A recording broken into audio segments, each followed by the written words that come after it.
Environmental crimes. The necessity towards more stringent environmental law. The simplest definition of a crime is an activity that society prohibits and one against which society is willing to enforce as criminal code. Yet this definition doesn't define what society does deem as a criminal act. Acts against the environment considered criminal cover a range of acts such as groundwater contamination, improper waste disposal, oil spills, destruction of wetlands, improper handling of pesticides or toxic chemicals, dumping into the ocean, and falsifying lab data pertaining to environmental regulations, to just name a few.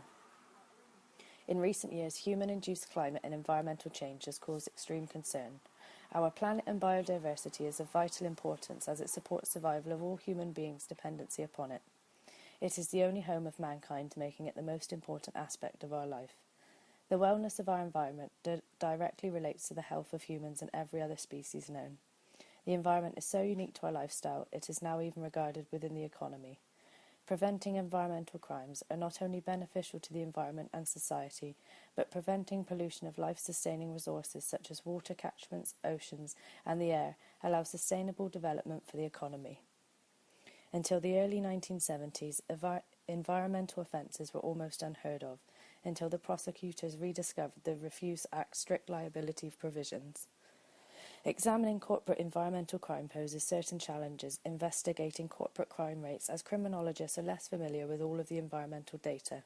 Environmental crime is a relatively new legal concept that covers a wide range of illegal activity by individuals and organisations.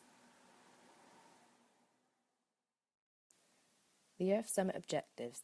The international political response to climate change began at the Rio Earth Summit in 1992, where the Rio Convention included the adoption of the UN Framework on Climate Change. The Convention set out a framework for action aimed at stabilising atmospheric concentrations of greenhouse gases to avoid dangerous anthropogenic interference with the climate system. The United Nations Framework on Climate Change now has a membership of 195 nations. In 2015, COP21, known as the Paris Climate Conference, is the first time in over 20 years of United Nations negotiations to achieve a legally binding and universal agreement on climate of keeping global warming below 2 degrees. Local air pollutants are defined as those which have a direct impact on the locality of emission, ranging in dangerous consequences such as smog, blackened buildings, and respiratory. Air pollution is caused by sulfur dioxide, nitrogen oxides, carbon monoxide, and fine particulate matter. The primary source of sulfur dioxide emissions are electricity generation by power stations, and the second largest amount being the industry. In 2009, the European Environmental Agency released that 70% of sulfur dioxide emissions were from energy production and distribution, a huge difference from the 13% occurring from energy use and only 9% from the commercial and household sector. Sulfur dioxide and nitrogen oxide are main contributors of acid rain and can have a significant regional impact and cause changes in soil and water quality.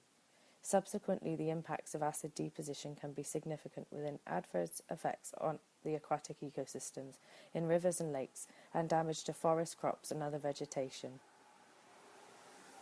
The single largest source of nitrogen oxide and carbon monoxide is road transport.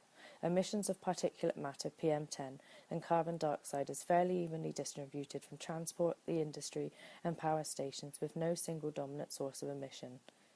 Carbon dioxide is a pollutant with no local impacts but believed to be responsible for approximately 60% of anthropogenic-induced global warming. The necessity of the objectives and enforcement by the government. UK water industry faces a number of water quality issues which are met with capital spent on treating raw water in order to meet the regulatory standards. Other policies also exist that require improved water quality, such as the Water Framework Directive, aiming to deal with issues at the source as opposed to relying on exclusively end-of-pipe treatment solutions. Allowing communication between criminal and environmental data will provide opportunities for advancing the discussion of corporate crime rates. Recognising the features of corporate offending and environmental crime measurement is important for several reasons. For example, environmental crime rates would provide standardised examination of environmental offending. Records over time then can determine whether any shifts in environmental performance are due to changes within a company or the individuals in it. In addition, Comparing the predictors of a violation counts and crime rates can provide insight into whether environmental performance is largely a result of opportunity or some criminogenic element. Effective prevention of environmental crime requires altering beliefs, knowledge, and attitudes of local communities. Communication between legal and environmental organisations would create enforced protection of the environment. It is urgent that these criminal offences are dealt with in order to maintain the desperate hope to meet the UN agreement and prevent massive harm to human and ecosystem health.